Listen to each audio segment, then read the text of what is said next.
নমস্কার, ময়দান আপডেটে সবাইকে স্বাগত জানাই। আপনাদের সঙ্গে চলে এসেছি আমি সৌরভ, আর আমরা এসেছি বীরভূমে এমজিআর স্পোর্টস একাডেমিতে, যেখানে আজ থেকে শুরু হলো এসএসসি ক্রিকেট টুর্নামেন্ট 2025। গত বছরও আমরা দেখেছিলাম বীরভূমের এমজিআর স্পোর্টস একাডেমিতে আজ জাঁকজমকপূর্ণভাবে এই টুর্নামেন্ট অনুষ্ঠিত হয়েছিল, যেখানে পূর্ব মেদিনীপুর চ্যাম্পিয়ন হয়েছিল এবং আজ আলিপুরদুয়ার রানার্স হয়েছিল। এবছরও কিন্তু এই টুর্নামেন্ট শুরু হলো, একই 6টা দল কিন্তু অংশগ্রহণ করেছে।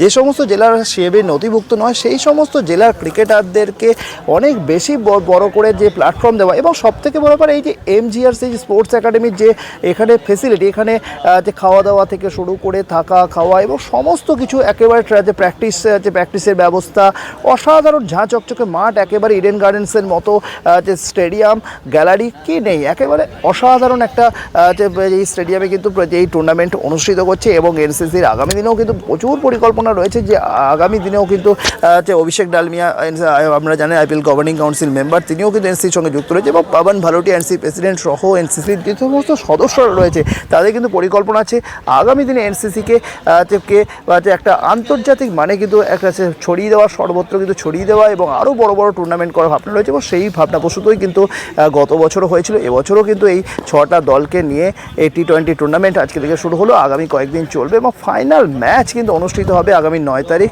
এবং সব মিলে যে একটা সেদিনকেও কিন্তু প্রচুর অতিথিরা উপস্থিত থাকবেন। সব মিলে আজকে থেকে কিন্তু টুর্নামেন্ট শুরু হলো। এই টুর্নামেন্ট কিন্তু যে একটা যে উঠতি ক্রিকেটারদের কাছে একটা অসাধারণ যে প্ল্যাটফর্ম, তা কিন্তু বলার অপেক্ষা রাখে না। সব মিলে আসুন দেখে নেওয়া যাক আজকে টুর্নামেন্টের কিছু মুহূর্ত।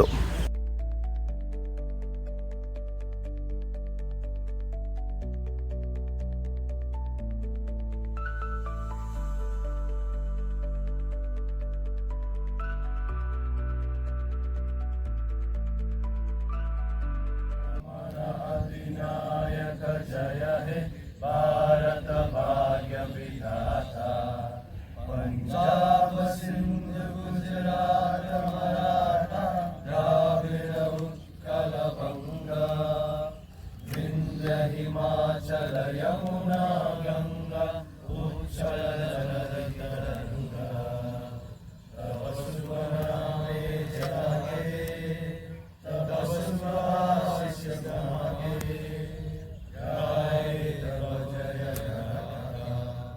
जनगण मंगलदायक जय हे भारत भाग्य विधाता, जय हे जय हे जय हे जय जय जय जय हे।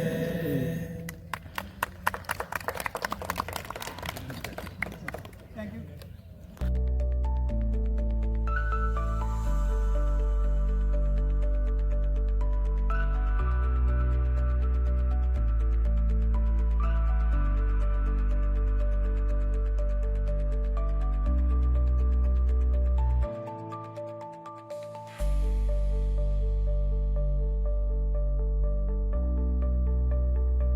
আজ থেকে শুরু হলো NCC cricket tournament 2025 T20 tournament আজকে থেকে শুরু হলো, আগামী 17-18 দিন ব্যাপী এই টুর্নামেন্ট চলবে, যেখানে 6টা দল পার্টিসিপেট করেছে।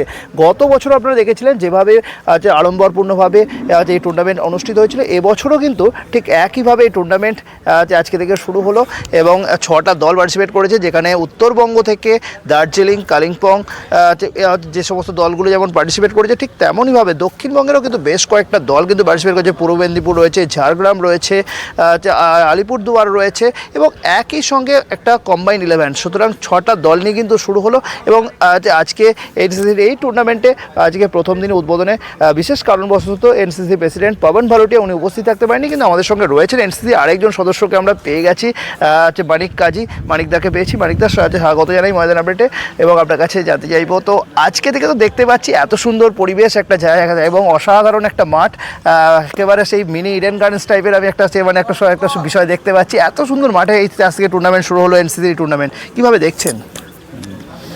আজ থেকে নয়, এটা আমরা গতবার থেকে স্টার্ট করেছি। গত বছরও হয়েছিল। যেসব ডিস্ট্রিক্ট সিএবির মেম্বার নয় ওদেরকে খেলার সুযোগ দেওয়ার জন্য এনসিসি তাদের মিস্টার অভিষেক ডালমিয়ার ইয়ে থেকেই এটা এসেছে, ওর উদ্যোগেই এটা ইয়ে হয়েছে যে যেসব ডিস্ট্রিক্টের প্লেয়াররা বঞ্চিত আছে, ওরা খেলার কোনো টুর্নামেন্ট খেলতে পারছে না, তার জন্য এনসিসি প্লেয়ারদের জন্য এটা করবে। হ্যাঁ, তো এবং এই টুর্নামেন্টের আজকে তো ওপেনিং হলো, ফাইনালেরও কিন্তু আমরা যে নিয়ে কী পরিকল্পনা রয়েছে সেখানেও আমরা জানি যে সেখানেও কিন্তু একটা যে প্রচুর অতিথিরা থাকেন সেদিনে। দেখা যাক, এটা তো স্টার্ট হলো আজকে, আমাদের ফাইনাল হবে 9 তারিখ। সেটা দেখা যাবে কি করা যায়, কিভাবে করা যায়। নিশ্চয়ই ভালোভাবে করার একটা পরিকল্পনা আছে। এনসিসি ক্রিকেট টুর্নামেন্ট 2025-এর সূচনা হয়েছে আজকে থেকে, আর এই মুহূর্তে আমাদের সঙ্গে রয়েছেন বিসিসিআই ইন্টারন্যাশনাল প্যানেলের আম্পায়ার স্যার ফ্রান্সিস গোমস আমাদের সঙ্গে রয়েছেন। আপনাদের স্বাগত জানাই ময়দানপেটে।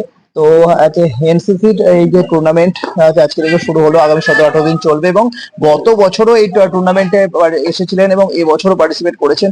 কেমন লাগছে? খুবই ভালো, বিশেষ করে যে এই এনসিসি যে টুর্নামেন্টটা করছে, সেই সব ছেলেদের যাদের কোনো রকম কোনো কম্পিটিটিভ ক্রিকেট খেলার কোনো সুযোগই থাকে না, বিশেষ করে সেই সব ছেলেদের, সেই সব জেলার ছেলেরা যারা খেলার সুযোগ পাচ্ছে, এটা একটা বিশাল ব্যাপার। এবং এই ধরনের একটা ব্যবস্থার মধ্যে, যেখানে ব্যবস্থার কোনো ত্রুটি নেই, সেখানে তার নিজের ট্যালেন্ট প্রকাশ করার অনেক স্কোপও থাকছে, এটা সাধুবাদ পাওয়ার যোগ্য। এবং আরেকটা বিষয় যে আম্পায়ারিংটা কিন্তু খুব গুরুত্বপূর্ণ বিষয়। এত বড় একটা মাপের একটা যে টুর্নামেন্ট, একটা যে কার্যত যেখানে টুর্নামেন্ট হচ্ছে একদম বিসিআই বা যে কোনো বড় সিএবির যে সমস্ত টুর্নামেন্ট হয় সেই রকমই ধাঁচে কিন্তু টুর্নামেন্ট। সুতরাং যে আম্পায়ারিং এর ব্যাপারটা খুবই গুরুত্বপূর্ণ, স্কোরিং এর বিষয়টা গুরুত্বপূর্ণ। সুতরাং এখানে কেমন কি সেই প্যানেল রয়েছে বা কতটা কি সুন্দরভাবে বিষয়টা হচ্ছে? হ্যাঁ, এখানে যারা আম্পায়ারিং করছে তারা তারা তাদের মধ্যে বেশিরভাগ আম্পায়ারই সিএবি কোয়ালিফাইড আম্পায়ার, আর স্কোরার যারা রয়েছে তারাও সিএবিরই কোয়ালিফাইড স্কোরার, এবং তারা খুবই এফিশিয়েন্ট। এবং এই ধরনের টুর্নামেন্ট পরিচালনা করতে গেলে যে মেন্টাল সেট আপ দরকার, তারা সেই দিক থেকে তারা ইকুইপ, এবং তাদের পারফরমেন্সে গত বছরও আমি দেখেছি, এবছরও আমি দেখছি ভালো, খুবই ভালো। তো একদম শেষে জানতে চাইবো, এনসিসি এই যে উদ্যোগটা নিয়েছে, এই উদ্যোগটা সম্পর্কে কি বলবেন? এটা তো মানে মানে অভূতপূর্ব একটা উদ্যোগ, এর মানে ভাষায় প্রকাশ করা যায় না। এই যে ছেলেগুলো যারা ক্রিকেট এরিনার বাইরে রয়েছে, তাদের এরকম একটা প্ল্যাটফর্ম দেয়া এবং খেলার সুযোগ করে দেওয়া, এটা ভাবা যায় না, এটা এনসিসি প্রথম বেশ কয়েক বছর ধরে শুরু করেছিল। গত বছর খুব বড় মাপের টুর্নামেন্ট শুরু হয়েছিল, সেটা এবছরও হচ্ছে, এবং সত্যি এটা খুবই ভালো। Thank you. এই বছরের এনসিসি টুর্নামেন্টে প্রথম ম্যাচে মুখোমুখি হয় দার্জিলিং ও কালিম্পং জেলা। টানটান উত্তেজনাপূর্ণ ভালো ম্যাচ হলেও কালিম্পংকে 57 রানে হারিয়ে জয়লাভ করে তাদের প্রতিবেশী জেলা দার্জিলিং। এদিন প্রথম ম্যাচ জিতে উল্লাসে মেতে ওঠেন দার্জিলিং জেলার ক্রিকেটাররা। ম্যান অফ দ্য ম্যাচ হন নীলেশ রায়, তার হাতে পুরস্কার তুলে দেন NCC member Manik Kazi.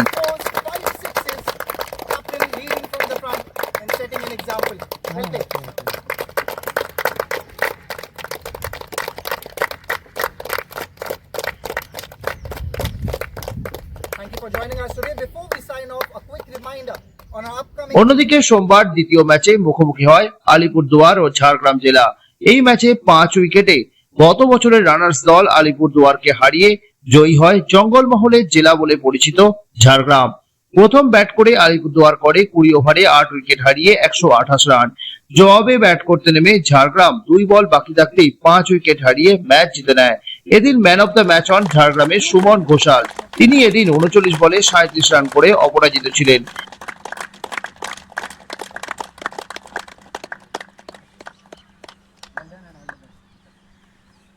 Thank you so much for joining us today. Before we sign off, a quick reminder for tomorrow's upcoming clash, which is going to take place between ফলে দুটি match দিয়ে প্রথম দিনের খেলা শুরু হলো। আগামী 7 তারিখ পর্যন্ত প্রতিদিন দুটি করে খেলা অনুষ্ঠিত হবে।